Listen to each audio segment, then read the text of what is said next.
Hello everyone, welcome to success with Rai academy. 29 March 2024 के दैनिक जागरण के राष्ट्रीय संस्करण को आज की इस वीडियो में हम डिस्कस करेंगे। तो चलिए वीडियो को स्टार्ट करते हैं। और सबसे पहली न्यूज़ है कि न्यायपालिका पर दबाव डालने का हो रहा है प्रयास। राजनीतिक गहमा गहमी के बीच अब न्यायपालिका पर भी तीखी टिप्पणियां होने लगी हैं। ऐसे में वरिष्ठ वकील Harish Salve, bar council of India के अध्यक्ष मनन कुमार मिश्र सहित 600 से अधिक वकीलों ने प्रधान न्यायाधीश डी.वाई. चंद्रचूड़ को पत्र लिखकर एक खास समूह पर निहित स्वार्थ से न्यायपालिका पर दबाव बनाने की कोशिश करने का आरोप लगाया है। पत्र में बिना किसी का नाम लिए कहा गया है कि एक खास समूह राजनीतिक एजेंडा साधने के लिए कुछ तर्कों के आधार पर न्यायपालिका पर दबाव बनाने, न्याय प्रक्रिया को प्रभावित करने और अदालतों को बदनाम करने की कोशिश कर रहा है। खासकर राजनीतिज्ञों को संलिप्तता वाले भ्रष्टाचार के मामले में। प्रधान न्यायाधीश को यह चिट्ठी ऐसे समय भेजी गई है जब अदालतें विपक्षी नेताओं से जुड़े भ्रष्टाचार के हाई प्रोफाइल मामलों से निपट रही है। वकीलों ने पत्र में चिंता जताते हुए कहा कि निहित स्वार्थ वाला यह समूह अदालतों के पुराने तथा कथित सुनहरे युग के गलत नैरेटिव गढ़े हुए है।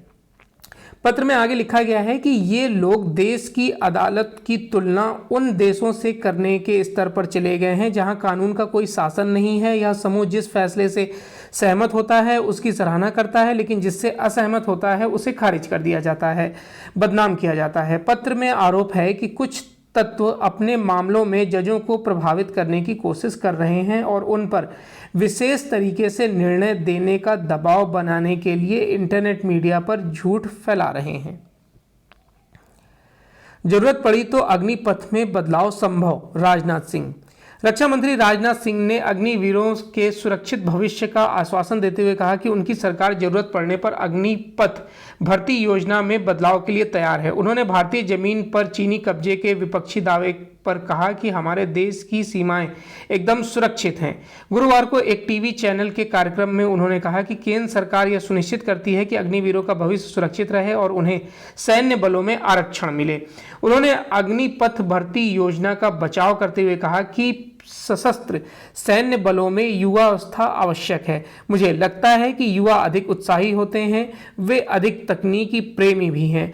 हमने इस बात का उचित ध्यान रखा है कि उनका भविष्य भी सुरक्षित रहे। अगर जरूरत पड़ती है तो हम इस योजना में बदलाव भी करेंगे। उन्होंने कहा कि आमतौर पर हमारे जवानों की उम्र 30 से 50 साल होती है, लेकिन युवाओं को 18 से 20 साल की उम्र में अग्निवीर बनाया जाएगा। इससे उनके खतरा मोल लेने की भावना बढ़ेगी। वरिष्ठ जवान भी अपनी जिम्मेदारियों का पूरा निर्वाह करेंगे और इसमें कोई दूसरा तरीका हो ही नहीं सकता है। केंद्र सरकार की ओर से 14 जून 2022 को युवाओं के लिए सशस्त्र बलों में अग्निपथ भर्ती योजना शुरू हुई थी।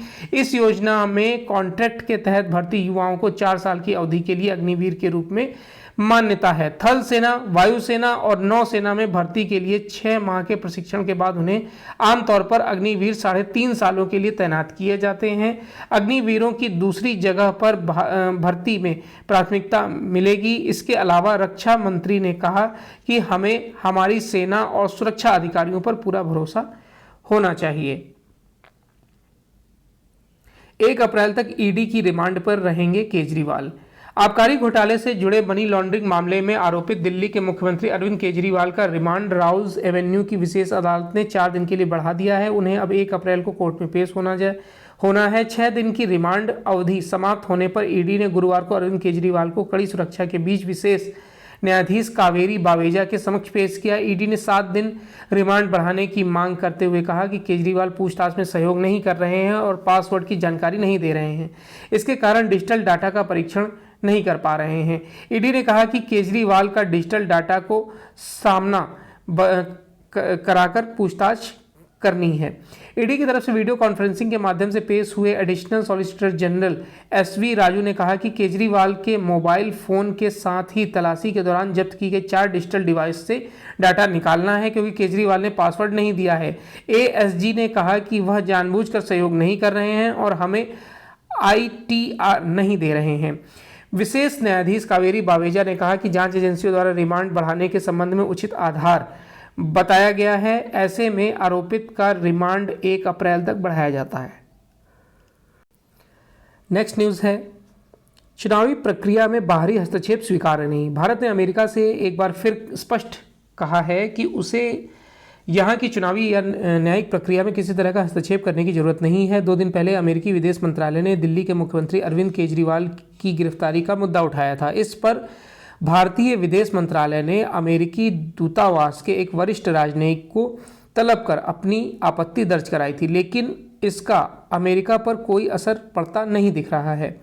ऐसे में गुरुवार को विदेश मंत्रालय की तरफ से तल्खी भरा जवाब आया। उसमें कहा गया कि अमेरिकी विदेश मंत्रालय की टिप्पणियां पूरी तरह से अनुचित हैं। खालिस्तान समर्थक अमेरिकी नागरिक पन्नू की हत्या की साजिश से जुड़े मामले के बाद यह दूसरा अवसर है जब भारत और अमेरिका के विदेश मंत्रालयों के बीच बयानबाजी हो रही है।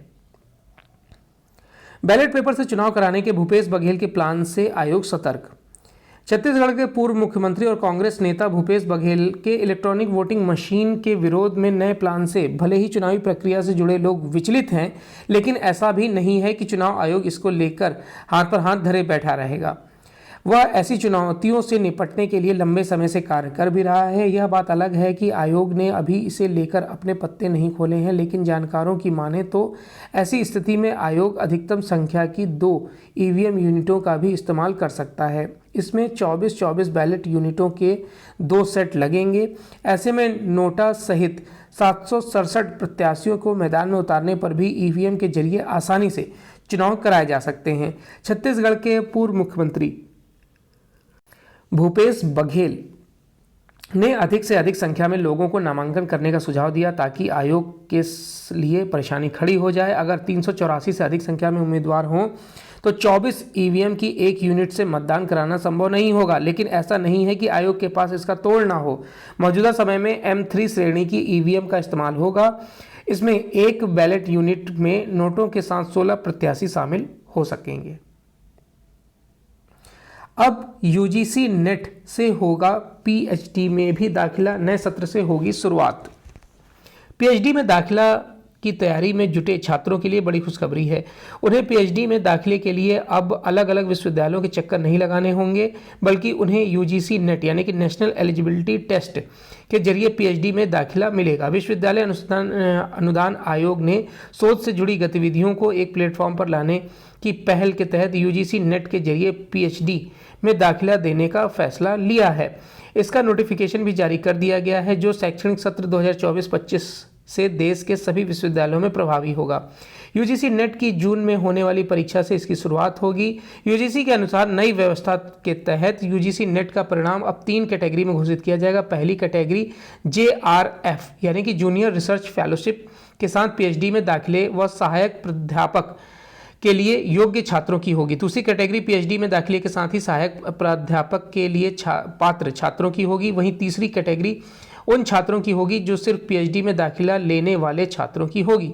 मौजूदा समय में यूजीसी नेट का परिणाम अभी सिर्फ 2 कैटेगरी में ही घोषित होता है।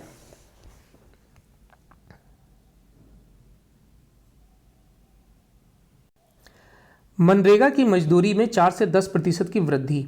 महात्मा गांधी राष्ट्रीय ग्रामीण रोजगार गारंटी योजना के तहत मजदूरी को संशोधित किया गया है। अलग अलग राज्यों में मेहनताने में 4 से 10% की बढ़ोतरी की गई है। एक अधिसूचना के अनुसार अब योजना के तहत अकुशल श्रमिकों को देश में सबसे ज़्यादा 374 रुपये प्रतिदिन की मजदूरी हरियाणा में मिलेगी, जबकि सबसे कम मेहनताना उन्हें अरुणाचल प्रदेश और नागालैंड में मिलेगा। इस योजना के तहत काम करने वाले मजदूरों को 234 रुपये प्रतिदिन की मजदूरी मिलेगी। सिक्किम की 3 पंचायतों ग्यानथान, लांगचुंग और लाचेन में मजदूरी दर 374 रुपये प्रतिदिन है। लोकसभा चुनाव के लिए आदर्श आचार संहिता लगे होने की वजह से चुनाव आयोग की मंजूरी के बाद केंद्रीय ग्रामीण विकास मंत्रालय ने योजना के तहत मिलने वाली मजदूरी में बदलाव की अधिसूचना जारी की है। अरुणाचल पर सवाल उठा, LAC पर शांति के लिए वार्ता भी कर रहा है चीन एक तरफ तो अरुणाचल प्रदेश को लेकर लगातार बयानबाजी कर रहा है, लेकिन दूसरी तरफ वह भारत के साथ वास्तविक नियंत्रण रेखा पर तैनात सैनिकों की वापसी के लिए बातचीत भी कर रहा है। बुधवार को बीजिंग में भारत और चीन के विदेश मंत्रालयों की अगुवाई में स्थापित व्यवस्था WMCC की बैठक हुई। WMCC भारत व चीन के बीच सीमा से जुड़े मामलों पर विमर्श करने की व्यवस्था है, जिसकी यह 29वीं बैठक थी। यह बैठक मई 2020 में पूर्वी लद्दाख क्षेत्र में चीनी सैनिकों की घुसपैठ से उपजी स्थिति के समाधान के लिए लगातार हो रही है। इसमें दोनों तरफ से सैन्य अधिकारी भी उपस्थित होते हैं। बैठक में मौजूदा समस्या के समाधान को लेकर कोई कामयाबी मिलती तो नहीं दिख रही है, लेकिन दोनों देशों की तरफ से जारी बयान में कहा गया है कि आगे भी विमर्श जारी रखा जाएगा।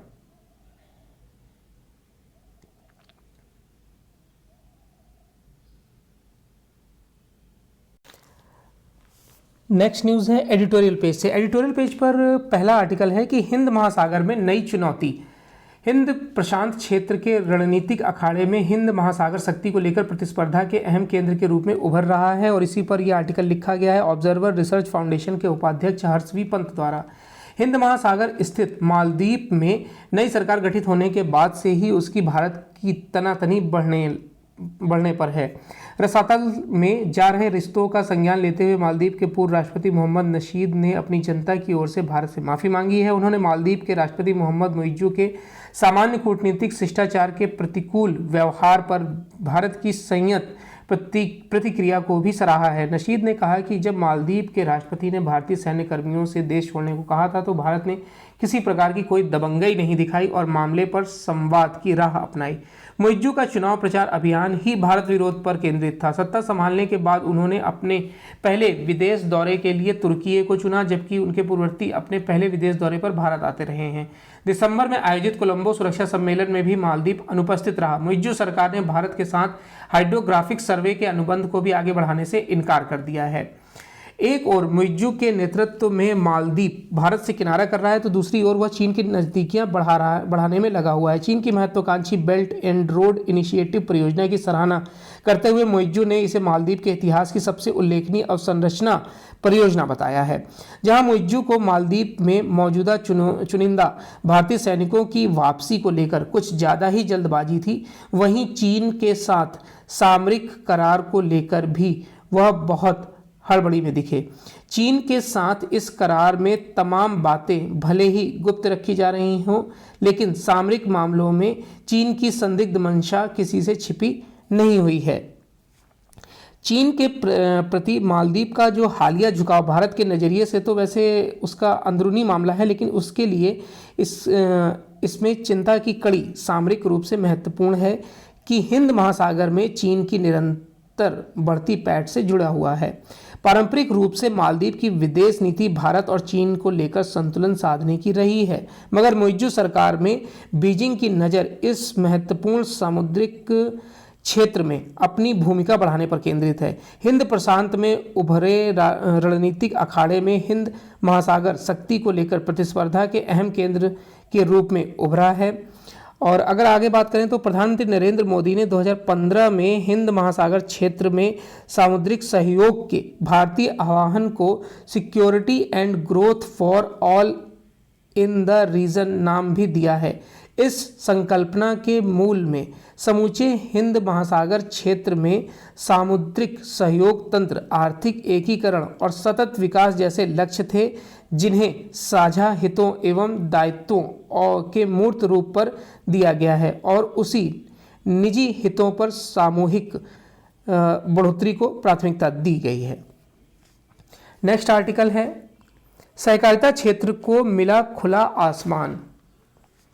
देखिए, कभी मुट्ठी भर लोगों के हाथों में सिमटी सहकारी सोसाइटियों को अब विकास करने का अवसर मिल रहा है। इसी पर यह आर्टिकल लिखा गया है राष्ट्रीय सहकार भारती के राष्ट्रीय अध्यक्ष दीनानाथ ठाकुर द्वारा।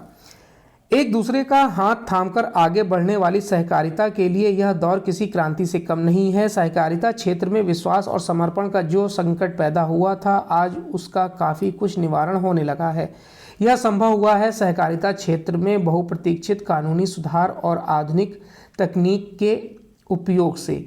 इन सुधारों से सीमित दायरे में सिमटे सहकारिता क्षेत्र को खुला आसमान मिल गया है। किसानों, गरीबों, वंचितों, महिलाओं और युवाओं के लिए यह क्षेत्र सबसे उपयोगी साबित हो रहा है। फसलों के बीज, ऑर्गेनिक खेती और सहकारी उत्पादों के निर्यात के लिए गठित राष्ट्रीय सहकारी सोसाइटियां अब कॉरपोरेट सेक्टर का मुकाबला करने को तत्पर हैं। इस प्रकार ग्रामीण विकास के रास्ते, अर्थव्यवस्था को मजबूत बनाने के इस क्षेत्र का योगदान सबसे अधिक होने वाला है। दुग्ध क्षेत्र की सहकारी सोसाइटी अमूल और फर्टिलाइजर क्षेत्र की सहकारी सोसाइटी इफ़को विश्व स्तर पर चर्चित ब्रांड बन चुके हैं। देश के कुल फर्टिलाइजर उत्पादन और वितरण में इसकी भूमिका अहम है। मोदी सरकार ने सहकारी क्षेत्र के लिए सबसे महत्वपूर्ण पहल अलग से सहकारिता मंत्रालय शाह को इसका दायित्व मिलने के बाद इस क्षेत्र ने तेजी पकड़ी। कभी मुट्ठी भर लोगों के हाथ में ये सिमट कर रह गई थी। अगर हम बात करें सहकारिता क्षेत्र में कानूनी सुधार के अतिरिक्त नियमों में सुधार और कार्यप्रणाली में सुधार के साथ उनके व्यवसाय की सबसे बड़ी चुनौती को दूर करने की व्यवस्था की गई है। स्थानीय स्तर की सहकारी सोसाइटियों के उत्पादन को बाजार मुहैया कराना भी इसमें शामिल है। इसके लिए 3 ऐसी सहकारी सोसाइटियां स्थापित की गई हैं जिनका प्रभाव पैक्स स्तर से लेकर राष्ट्रीय स्तर पर तक देखने को मिलेगा। खाद्य सुरक्षा की दृष्टि से सहकारी क्षेत्र खेतों के प्रमुख इनपुट उपलब्ध कराने से लेकर उपज के भंडारण के लिए गोदाम बनाने और अतिरिक्त उत्पादन के निर्यात की भी योजना सिरे पर चढ़ने लगी है। देश में लगभग 8 लाख सहकारी सोसाइटियां हैं जिनमें 29 करोड़ से अधिक सहकारी सदस्य हैं। कुल 11 तरह की सहकारी समितियां हैं जिनमें प्राथमिक समितियों के अलावा ब्लॉक, तहसील, जिला, राज्य और राष्ट्रीय स्तर के फेडरेशन के साथ जिला और राज्य स्तरीय सहकारी बैंक शामिल हैं। नेक्स्ट पेज है बिजनेस पेज। बिजनेस पेज पर पहली न्यूज़ है कि आगे भी जारी रहेगी तेज विकास दर। केंद्रीय वित्त मंत्री निर्मला सीतारमण ने एक बार फिर भारत की आर्थिक वृद्धि की गति पर विश्वास जताया है। उन्होंने लगातार 3 तिमाहियों में 8% से अधिक की विकास दर का हवाला देते हुए कहा कि हम आगे भी विकास दर को बनाए रख सकते हैं। उन्होंने कहा कि तीसरी तिमाही में उल्लेखनीय 8.3% की वृद्धि दर्ज की गई है। तिरुवनंतपुरम में भाजपा उम्मीदवार राजीव चंद्रशेखर की ओर से आयोजित एक कार्यक्रम के दौरान सीतारमण ने चुनौतियों के बीच भारतीय अर्थव्यवस्था के लचीलेपन पर जोर देते हुए कहा कि अगर अर्थव्यवस्था सभी दिक्कतों के बाद भी इस स्तर तक पहुंच गई है तो हमें विश्वास है कि हम विकास की गति को भविष्य में भी बनाए रख सकते हैं। निरंतर विकास के लिए सामूहिक प्रयास को जरूरी बताते हुए उन्होंने प्रत्येक राज्य से भारत के आर्थिक विकास में सक्रिय रूप से भाग लेने का आह्वान किया है। उन्होंने इस बात पर जोर दिया कि विकास के चक्र को राजनीतिक सीमाओं में नहीं बांधा जा सकता है और इसका लाभ पूरे देश के युवाओं को होता है। सीतारमण ने निवेशकों के बीच भारत के बढ़ते आकर्षण का उल्लेख किया और इसका श्रेय मध्यम वर्ग की बढ़ती क्रय क्षमता को दिया है। नेक्स्ट न्यूज़ है कि फरवरी के अंत तक राजकोषीय घाटा लक्ष्य के 86.5% पर। सरकार का राजकोषीय घाटा चालू वित्त वर्ष में फरवरी के अंत तक संशोधित लक्ष्य का 86.5% या 15 लाख करोड़ रुपए रहा है। गुरुवार को जारी आधिकारिक आंकड़ों में यह जानकारी दी गई है। वित्तीय वर्ष की समान अवधि में राजकोषीय घाटा यानी व्यय और राजस्व का अंतर बजट 2022-23 के संशोधित अनुमान का 82.8% रहा था। चालू वित्त वर्ष में राजकोषीय घाटा 17.35 लाख करोड़ रुपए या सकल घरेलू उत्पाद का 5.8% रहने का अनुमान है।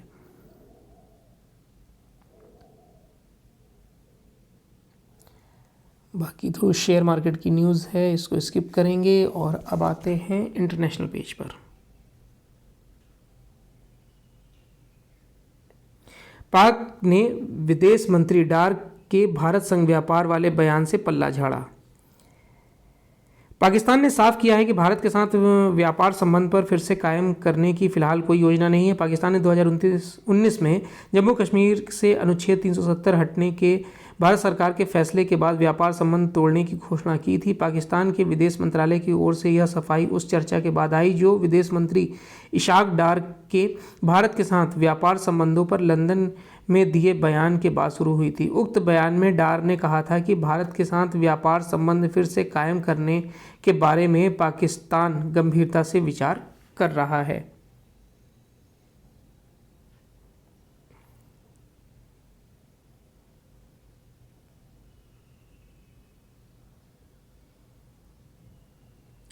चलिए, तो ये आज का 29 मार्च 2024 का दैनिक जागरण का राष्ट्रीय संस्करण था। आई होप आपको वीडियो अच्छा लगा होगा। अगर वीडियो अच्छा लगा हो तो लाइक और शेयर कर दीजिएगा। वीडियो देखने के लिए धन्यवाद।